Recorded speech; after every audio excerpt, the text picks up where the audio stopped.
Let's continue our adventure then. In this one, we're going to go through how to find your best, favorite, or most desired spot for whichever base it is you've decided you want to build. First up, if you do hear banging in the background, I apologize. That is work that's going on inside of my house right now. Needs to happen. So fortunately things are a little bit noisy, and I'm afraid the first thing we're actually going to do is come out of the game. We're going to go ahead and we're going to quit, and we're going to head on over to our edit button here, where we are going to create a copy of our world. Now this is kind of a little bit cheaty, but it does mean that we are now able to just go and look around our world without it impacting the actual world that we're doing all of our work on and that we're treating properly. I will leave it up to you guys. You can either just explore naturally and then pick a spot as you come across it, or if you are the kind of person that wants to have the best spot available that you can kind of find or you wish to look for, then this is going to be good for you. Once you've done this, we can obviously then head to settings, put ourselves into creative mode. We don't care that it's going to switch off achievements. We can keep or delete this at our leisure, so that's completely fine. And then we can now go ahead and look around. In fact, I'm going to change this today. Bear with me. As I was saying, we can now go ahead and look around. We can go whichever direction that we want to. We can go check out, see what's over in these villages over here. We know it's not going to damage anything now, because even if we go and just destroy everything in these villages, it's not even going to matter. We're going to speak about villages a little bit later on. These do usually have things that we definitely want to get. So for example, this one has a good mixture of vegetables in there. When it is a mixture of crops like this, you want to collect them pretty quickly, because the farmers will come and start tampering with this and will usually turn it all into one crop. Now potatoes, pretty important. You would want those. Wheat is fairly important, but this can be gotten from anywhere, so not as important as getting as potatoes. And in the second village that starts right next to us, we have radishes and carrots. So we actually have most of the most important crops here available right away. So if you are following along and you are using the same seed as me, these early villages, they do have some good stuff in them, which is rather nice. But now we can go ahead and we can look around as much as you want. So I'm just going to go ahead. We're going to go forward a bunch of blocks here. I already know where I'm going. I've already found a spot that I've planned out a bunch of stuff. So even if I find a better spot in this direction, then that is just not really going to make a difference, because I've already got things planned. We actually have a third. Wow, we've got so many villages close to each other. That's real cool. The other one's not even out of sight yet. This one just has beetroots, also potatoes, also... Yes, this one actually has all of the crops. Sick. That's rather nice. I think that's carrots. Yeah, carrots.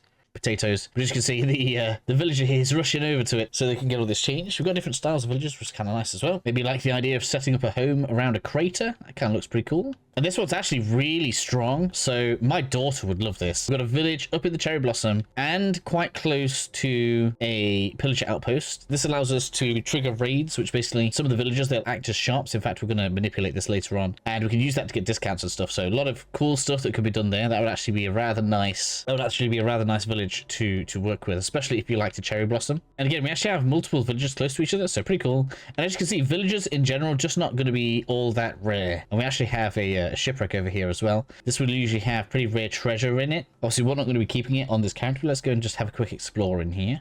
These are actually usually underwater, so finding this above the water is unusual.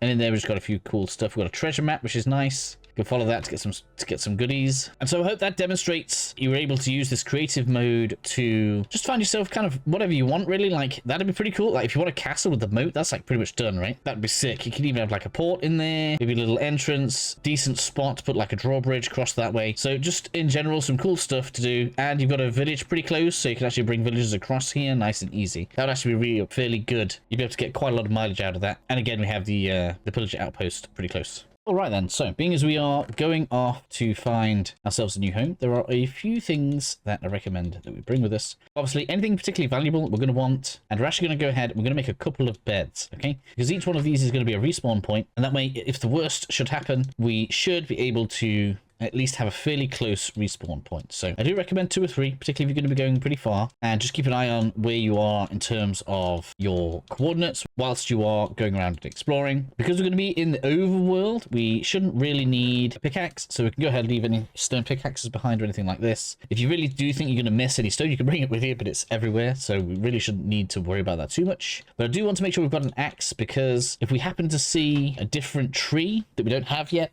or that is less common, such as the cherry blossoms that we saw earlier, we're going to want to make sure that we get some saplings of those, so we'll be getting those along the way. Having a spare axe or 2 is just a pretty good idea in my opinion. Again, we want to bring some torches. We probably don't need spare wool, but we can bring it along anyways. As always, you're going to want to make sure you got plenty of food. Seeds are worth bringing just because they're a pain in the ass to collect. There is a trick to getting them a little bit faster, but we'll go over that a little bit later. Bones are good because they will speed up growing things later on. Slime's good. We could take lapis. Lapis isn't bad. We don't really need spider eyes. That's going to be common enough. Stack of logs should be ample wood, realistically. And of course, we want to bring along the coal as well, which we've been saving up so that we have it for later. The time where this is actually going to be useful is actually approaching now. So the more coal that you have, like if you've done more mining than me, got off exploring in the caves and this kind of thing, it's actually going to be a pretty good advantage for you to have lots of that. And the last thing that I'm going to recommend that we get is a boat. So I'm going to get some planks here. Going over to the tools tab. Well, I guess I don't know what kind of tab that is, but anyway, I guess that calls it items. We'll go ahead and grab a boat. That way, when we come to any bodies of water, we can get in a boat. And the cool thing about going across water in a boat is that it doesn't actually cost us any hunger, and we're able to go pretty fast. So in general, we actually want to travel by water where possible. So I obviously already have coordinates to a place that I want to go to, which is what we're going to do.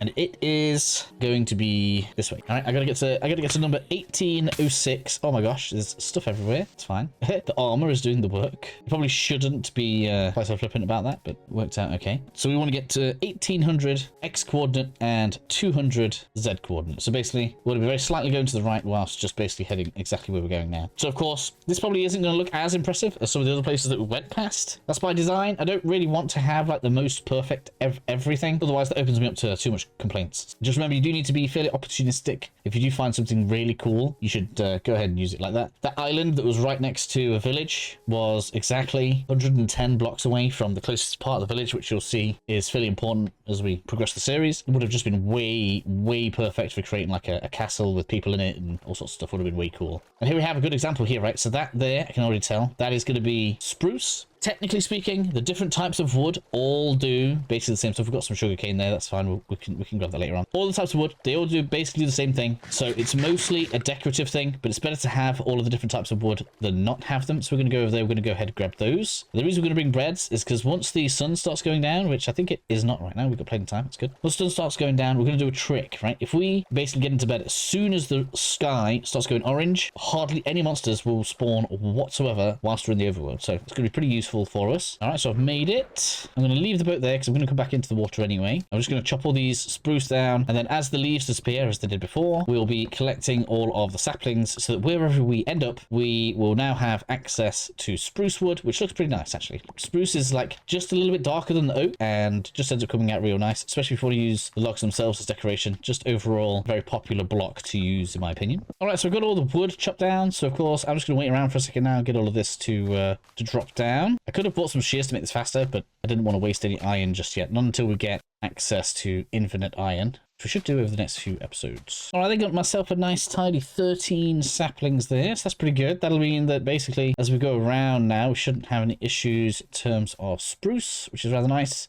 I'm going to go back in the boat, continue on our merry way. Right over there, we also have some dark oak, which is rather nice. Another shade darker in terms of wood. Also, we've got birch here as well. Birch is pretty common. We don't need to gather birch, really. The main good thing about birch is that, like the spruce, it grows straight, which means it's very easy to harvest, and is good if you want to use it for building materials or for burning to get charcoal, that kind of thing. But we'll have plenty of that wherever we're going anyway. So we just want to grab some of this dark oak over here. Now we can see the sky is starting to get a bit darker. So we're going to get over here, want to drop a bed down, make sure that we are ready for that. And then I'm going to do as much chopping as I can before the sky starts getting orange. Now, I do need to be careful around dark oak woods in particular because it's so dark under here that it can, I think, still actually spawn enemies. So we do need to be a little bit careful as we're going around. Just keep your ears out. Now, when it comes to dark oak saplings, these are a little bit different because, as you can see, the trunk grows in a 2x2 instead of just a single block, which actually means we do need to place the saplings in a square, have 4 of them. So for each one of these trees, you will need 4 saplings. So you may want to chop some extra dark oak down before you leave when it comes to getting these saplings,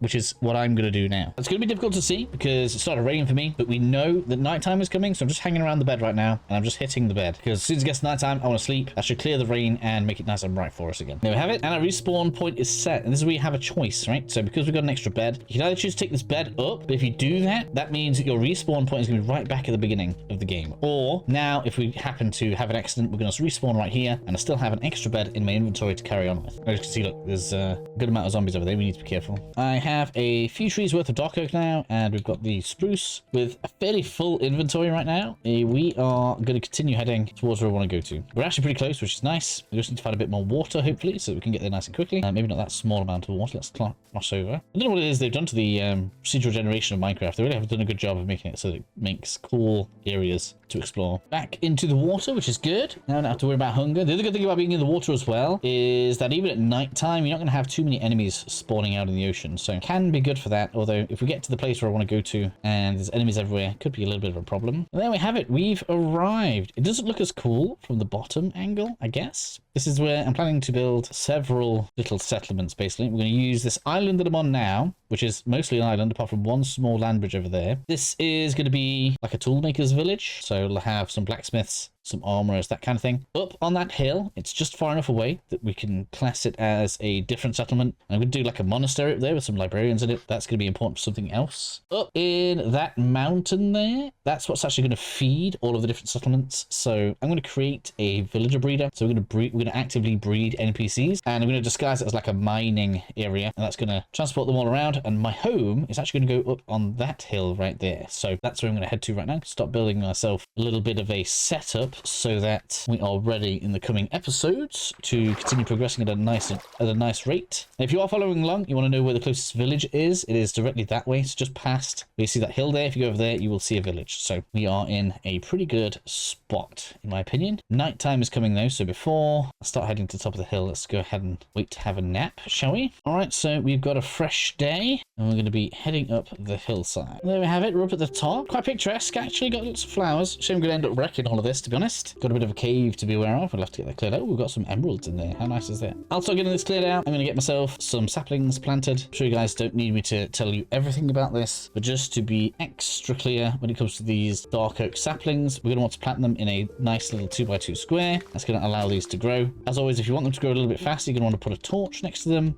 Starting to get torches put down around here is going to be good for us anyway. Just going to allow us to not have too much in the way of mobs spawning all around us. It's a bit like being on day one again, right?